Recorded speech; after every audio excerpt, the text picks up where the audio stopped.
Sahabat-sahabatku, jumpa lagi dengan saya, Agustinus Agus Subianto, penyuluh agama Katolik Kantor Kementerian Agama Kabupaten Tegal.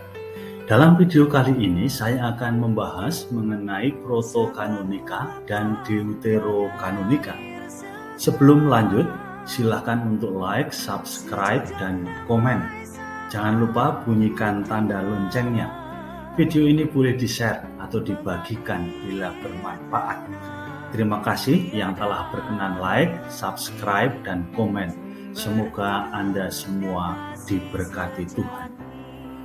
Sahabat-sahabatku, istilah protokanonika dan deuterokanonika muncul pada abad 16 setelah Martin Luther mempersoalkan tambahan-tambahan yang terdapat dalam Septuaginta atau kitab suci Perjanjian Lama dalam bahasa Yunani. Luther hanya mengakui kitab suci Perjanjian Lama dalam bahasa Ibrani. Istilah protokanonika atau kanon pertama menunjuk pada daftar kitab suci Perjanjian Lama berbahasa Ibrani.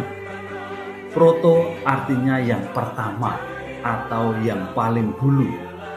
Kanon pertama mau menunjuk pada pertama dalam urutan, tidak ada hubungannya dengan yang paling utama atau yang paling baik dan sebagainya. Kanon kedua disebut deuterokanonika. Deutero artinya yang kedua atau yang berikutnya. Deuterokanonika adalah daftar kitab suci Perjanjian Lama terjemahan dalam bahasa Yunani yang oleh Luther disebut sebagai tambahan-tambahan. Deuterokanonika ini hanya diakui oleh Gereja Katolik, tetapi tidak diakui oleh Gereja Protestan. Kitab-kitab deuterokanonika yang dalam kitab suci terletak antara Perjanjian Lama dan Perjanjian Baru terdiri dari beberapa kitab.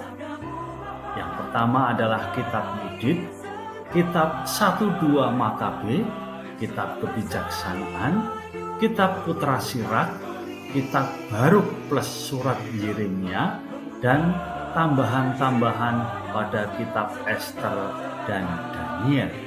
Kitab-kitab deuterokanonika ini bagi gereja Kristen Protestan disebut apokrif, yang artinya palsu atau tiruan.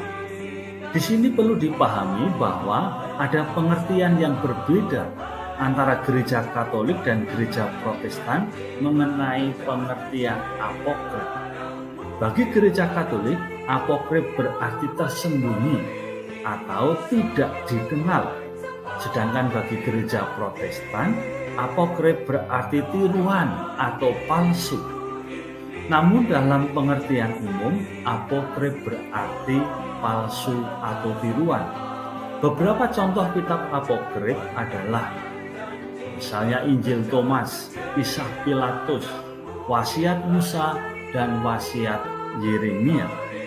Sahabat-sahabatku, mungkin ada yang kemudian bertanya, mengapa gereja Katolik mengakui kitab-kitab deuterokanonika sementara gereja Protestan justru menolaknya?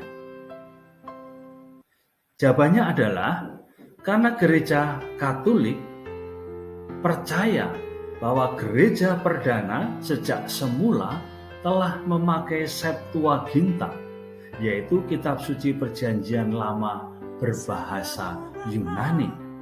Nah, Gereja Katolik kemudian meneruskan apa yang sudah ada dalam tradisi gereja perdana tersebut. Dalam perkembangannya, beberapa kalangan Protestan juga memakai kitab-kitab deuterokanonika.